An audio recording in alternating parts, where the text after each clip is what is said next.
Speaking of somebody though, SamAnt didn't wait. Bill Cosby has something that he pretty much said to Snoop Dogg. I don't know if you have that story. I'm in front of you right now. I do. Now, Bill Cosby, on the wake of Snoop Dogg going in on Gayle Kim situation that's going on, he dropped a tweet from prison to Snoop Dogg, and it says that Snoop, when they brought me to my gated community and placed me inside of my penthouse, they didn't win, nor did they silence me. It's so sad and disappointing that successful black women are being used to tarnish the image and legacy of successful black men, even in death. Are these people that in need of fame, ratings, and or money? On behalf of myself, Camille, and my family, thank you, thank you, thank you. My heartfelt prayers are with Kobe and his family, as well as with Michael Jackson and his family. May their legacies live on forever. Hashtag thank you, Snoop Dogg. Bet on Black legacy. Stop tearing down black men. Enough is enough. Kobe's legacy lives on. Gianna, Michael Jackson, and Bill Cosby far from finished. One thing I'll say, SamAnt, is no matter how many times we have this discussion here, I'm never going to waver. One thing that I always vowed to do was tell the truth on a microphone and never be compromised by thinking, oh, if you say this could happen. Obviously, there's certain boundaries we know you just don't cross. But, as far as us being real and candid about how we feel, we're always going to do that here on the Hip Hop Uncensored podcast. And when you look at this, though, and just the phone call that we just got off, with a relative of Michael Jackson, his nephew, I think that if before we ever felt like, oh, it's conspiracy and this stuff ain't real, we know now that it's real. Not even because we spoke to him, but it's something about hearing it from different people, though. It's confirmation. It's confirmation that, all right, we see, because it's like you see the patterns. Like if you see something happening over and over, you can't have nobody come up to you and tell me I'm not saying what I'm saying. We never raised like that. You know what I mean? So, yeah, we talked about the agenda. We talked about down the list, black athletes, entertainers, guys with the cleanest images all the way probably down to the dirtiest images. Something always comes to tarnish their legacy. And like Bill Cosby was saying to Snoop, even in death at this point, it's like, if he was so clean, we want to make him dirty because we can't afford to have that image of the black male be, messiahified, if that's even a word, or made as a messiah, for other people to have hope off of this person. Because even when we look at, we talk about all the time, the main guys, a lot of the main guys, dresses, these are the top movies that they're known for.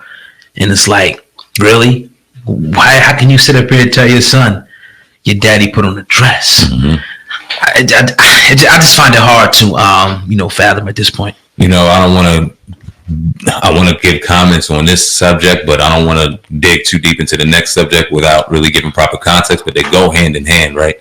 And it's like, the only thing you want is fairness. Now, I was doing some research on certain things, and no one's saying that one person's guilty, one person's innocent, this, that, or another, because nobody outside of that person and the people that are claiming to be victims know, right? So we're all just sitting here giving our educated opinions on shit we were there to see, so we don't know. But the thing that's alarming is your mainstream media only gives you one side of the spectrum, and the pieces in play of that spectrum are one color, and that's black. And when you look at the overall scheme of things and the other people that are being accused of things and allegations and other things coming out aren't being treated the same. Not at all. Things are being brushed under the rug. Like you said, we just talked to Taj Jackson about a number of things. He hit us up today saying that he wanted to give us some commentary as far as the Gayle King situation and his personal experience, which we're going to get to in the next segment. But he also said that there are some prominent names, and out of respect, because he said he didn't want the conversation to be aired, but we can facilitate the information to the people, and that's what we're going to do. Yeah. He named some names as far as some rock stars and some other people that are involved in some real disturbing shit that it's crazy that you don't hear more of it. Now, I'm talking about people on the level of your Bill Cosby's, on the level of your R. Kelly's, on the level of your Michael Jackson's. When I'm talking about singers, entertainers, moguls, that kind of stuff, man, it runs deep. And the fact that you don't hear about it and how manipulative it gets, and the people in play moving those chess pieces around and pinging the pawns, it gets deep, dog. It's crazy. Yeah. With all that being said, man, I'm glad that they are not shutting Bill Cosby down, no matter how you feel about him. I'm glad that he's out here continuing to have a voice. And I like where we're at, man. People are going to have to start fucking talking and explaining themselves.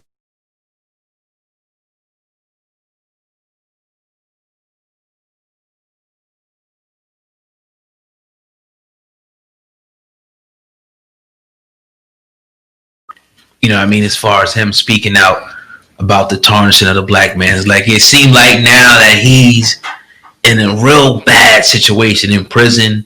He lost a lot. You know, it's never going to be broke, but he lost a lot of money. He lost, his dignity probably. He lost, his prestige as a man. He was known as Cliff Huxtable, like Mr. Cosby, like the greatest man ever in the world. To now being known as somebody who drugged women and pretty much fell from grace. Would you say that, he's just using that? Would you say to the people, I should say, who say he's just using that now because he's in that situation, he's trying to invoke the race card and talk about all this, but nah, it's accounts of him actually doing it. He admitted it that he actually did this. What do you feel about that situation? Do you buy it? Are you asking me, is he playing a little bit of the OJ card? And what I mean by that is this. He wasn't black, he was just OJ up until the trial. And Johnny Cocker was in there changing up photos in his house. No, I'm saying. And now because he's in that situation, he's now playing the black card. Yeah, obviously because he's in jail now. So now he's going to say, the reason they did this is because of this, as opposed to him actually doing some stuff to get put in a situation. That's say that a lot. That's interesting, man. It's interesting you say that because I don't know. Mr. Cosby done a lot for a lot of people, and he's very, very to the people that he was close to. You hear nothing but great things about him. But a lot of people dislike him too for various reasons and various things that had nothing to do with the reason why he's in jail right now. And correct me if I'm wrong. I don't know if you've ever heard him being outspoken, maybe in regards to ownership and things like that. But it often, when you heard Mr. Cosby talk, it was often more like a grandfather or a dad talking more at us as opposed to yes. And now it seems like he's trying to wrap his arm around certain situations. So maybe he's playing that card, but I'm not saying he's incorrect. But playing the card, it seems like it a little bit. And maybe it could have been that he just didn't want to reveal that hand, but now it's like they threw the cut house at me, so now I'm revealing that hand. I'm letting you know what it is on my way out of here. You know what I mean? Whatever it may be, but we're gonna keep living, and we're gonna keep watching, we're gonna keep reporting on it. So the next 10 to 15 people that they try to drag under the rug, we'll be talking about and exposing it. When I was doing research on this topic before we got in here, one thing I was really thinking about is you don't hear too much, and out of respect, I'm guessing it's out of respect to you don't hear much from his wife, and I'm sure his wife knows a lot. I'm sure his wife dealt with a lot, seen a lot, knew a lot, and I don't want him to have this conversation and start having people kind of, go at her, but because she doesn't deserve it. But I'm sure she knows a lot, and you don't hear from her. Yeah. I'm almost like talking, and we could transition to this. Taj Jackson is like, when we talk about this stuff, we see this stuff, we see these headlines, and we get to see their body language and all that. But then when you actually hear it from the people who are dealing with it firsthand and have dealt with these people, it almost, makes you, gets you a little kind of like, scared a little bit. Shook. Like, whoa, this is really real. But Taj Jackson. Yeah, bro. So we sitting here getting ready earlier this afternoon. Yeah. And get a text from Taj Jackson. He was like, thank you. Appreciate y'all work. If you got 5 minutes of your time, I want to give some commentary on the Gayle King situation. I want to call it Gayle Kim. I think that was an old wrestler or something. Gayle King. Obviously, him having experience with Gayle King when it comes to his uncle and the controversy surrounding that. And we all know Oprah and her relationship with the Jacksons. If you don't know, we'll give you a brief history as we go along the commentary in that, because she was brought up heavy in this commentary. He asked not to have his vocals or have the commentary put on wax. So out of respect, we won't do that. But he said fair game to talk about what we talked about, and we're going to go in. So we talked about Gayle King.